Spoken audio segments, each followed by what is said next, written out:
यह पहली बार था जब उसे पता चला कि भूख क्या होती है। हेलो दोस्तों, स्वागत है आप सबका एक नई कहानी के साथ। उम्मीद करती हूँ कहानी अच्छी लगे, वीडियो को लाइक शेयर करना। रवि पहली बार अपना इकलौता बेटा है। उसके पिता का निधन बचपन में वो 5 साल का था तब हो गया। तब से उसकी माँ ने उसकी परवरिश की है। एक ही बेटा है, बड़ा लाड़ प्यार से माँ ने पाला। हालांकि आर्थिक परेशानियों का सामना करना पड़ा, लेकिन माँ ने कभी किसी के आगे हाथ नहीं फैलाए।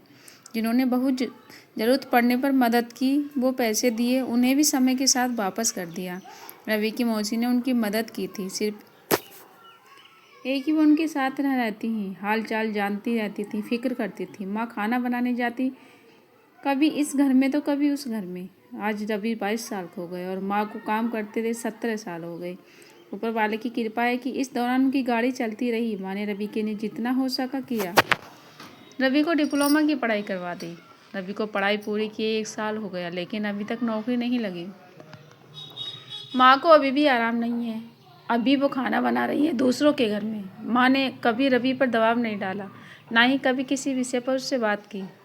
एक दिन जब रवि शाम को अपने घर में आया तो माँ नहीं थी। उसने थोड़ा इंतज़ार किया, तब तक भी माँ नहीं आई तो वो सीधा मौसी के घर गया। रवि, माँ कहाँ है? आपके यहाँ है क्या मौसी? हाँ, वो गांव के हमारे एक दूसरे भाई का निधन हो गया, वहीं गई हैं।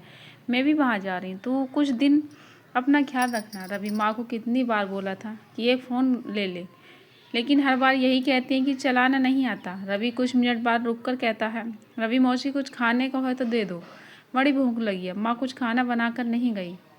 मौसी, अरे बेटा, मेरे यहाँ भी ख़त्म हो गया और मुझे अभी रात वाली गाड़ी से निकलना है, तो कुछ बाहर से लेकर खा लेना।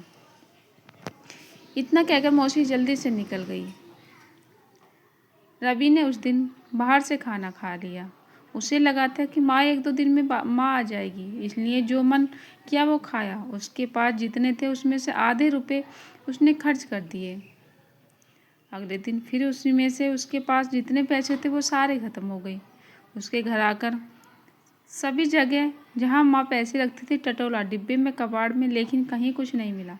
पैसे कहीं मिले नहीं। रात को होते होते भूख लगने लगी तो उसने कुछ बनाने के लिए डिब्बों में हाथ डाला तो किसी में कुछ भी नहीं था, न चावल, न दाल, न ही दूसरा सामान।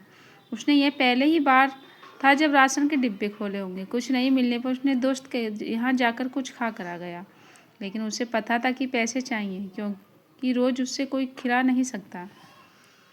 उसने मौसी को फ़ोन किया, रवि मौसी कहाँ हैं आप, और माँ कहाँ हैं, ज़रा बात करवा दो।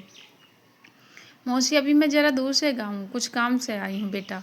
माँ तो वहीं है, थोड़ा समय लग जाएगा मुझे जाने में। रवि मौसी, आप लोग कब तक आएंगे?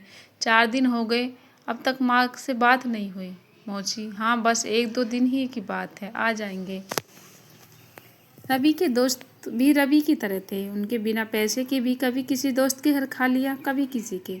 लेकिन अब करीब 8 दिन हो गए, अब वो कहीं जा नहीं सकता था। रवि ने फिर फ़ोन किया मौसी को। रवि मौसी, आप फ़ोन उठाते नहीं हैं, कहाँ हैं आप लोग? मुझे बताएं, मैं आज जाता हूँ। माँ ने भी अभी कुछ बताया नहीं, ऐसे ही कोई रिश्तेदार है किसी गाँव में। मौसी, अरे हम लोग आने ही वाले थे, लेकिन अभी यहाँ कोई नहीं है, हम लोगों को थोड़ा समय लगेगा, कुछ परेशानी हो गई है। क्या परेशानी? माँ तो ठीक है। मौसी, माँ ठीक है। रवि, तो आप मेरी बात क्यों नहीं कराते? मौसी, करवाती हूँ मैं, अब पक्का करवाती हूँ, समय मिलने पर। मौसी, मेरे पास खाने का कुछ नहीं बचा है, पैसे भी नहीं हैं, कल शाम से कुछ खाया नहीं। आप पैसे थोड़े किसी को देने को कहो, माँ से बोलो। मौसी, अच्छा तो तू एक काम कर, फ़ोन में कैटरिंग वाले भैया का नंबर है, उनसे बात करके माँ का नाम ले लेना। रवि ने फ़ोन रखते ही कैटरिंग वाले भैया को फ़ोन किया। उन्होंने कहा कि उनसे आकर मिले। रवि बुलाई गई जगह पर गया। वहाँ जाकर देखा तो छोटे ट्रक में सामान लोड हो रहा था। रवि ने जाकर कैटरिंग वाले भैया से बात की। रवि, वो मैंने फ़ोन किया था आपको पैसे के लिए। भैया, पैसे मिलेंगे तुमको? क्या आता है? खाना बनाना आता है? रवि, नहीं, मैं काम के लिए उधार लेने आया हूँ।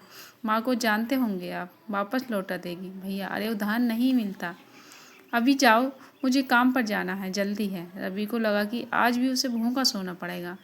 उसने सोचा, काम पर जाता हूँ, वहाँ खाना भी मिलेगा और पैसे भी। रवि, अच्छा ठीक है, मैं काम करूँगा। भैया ठीक है, एक दिन का 350 दूंगा। तुम्हें खाना बनाना आता नहीं, या बर्तन लोड करो और वहाँ धोना और उनको बराबर लगाने का काम तुम्हारा। ठीक है, समझ गई। एक ही कम बहुत तो पैसे नहीं मिलेंगे, तो गुम हुआ वो देना पड़ेगा। रवि ने हाँ किया और सामान गाड़ी में लोड करने लगा। शादी की जगह पहुंचकर उसने सारे बर्तन, छोटे बड़े बर्तन मांजे। अभी खाना तैयार नहीं हुआ था, वो भूख था, लेकिन काम करता रहा। माँ उसने काम करते सभी लोगों को देखा, महिलाओं को देखा। उसे लगा कि वो अकेला नहीं है। जैसे उन्हें देखकर उसने कुछ सीखा। शाम हो गई, खाना तैयार होते होते। उसके बाद भी खाना पहले मेहमानों को खाने को था। करीब रात 10 बजे उसने अपने लिए खाना निकाला। थाली भरी देखी तो उसकी आंखों में आंसू आ गए। पहला निवाला मुंह में निकाल लिया। एक अजीब सी शांति उसके अंदर आई, जो भूख की आग थी धीरे धीरे शांत होने लगी। बर्तन लोड करके अपनी जगह वापस सभी वापस आ गए। रवि को 350 रुपये मिले। इन पैसों को लेकर वो घर गया। उस रात बिस्तर पर गिरते ही सो गया। पता नहीं चला कब आंख लग गई।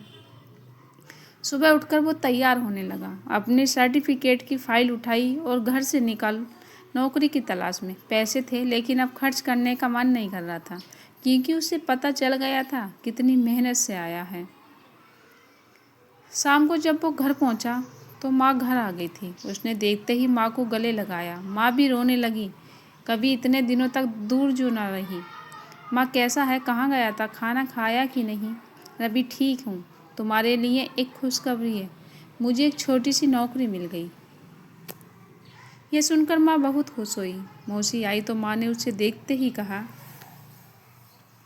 माँ देख, तूने बेवजह ही नाटक करके इससे परेशान किया। देख ना, कहती थी मेरा बेटा सब कर लेगा।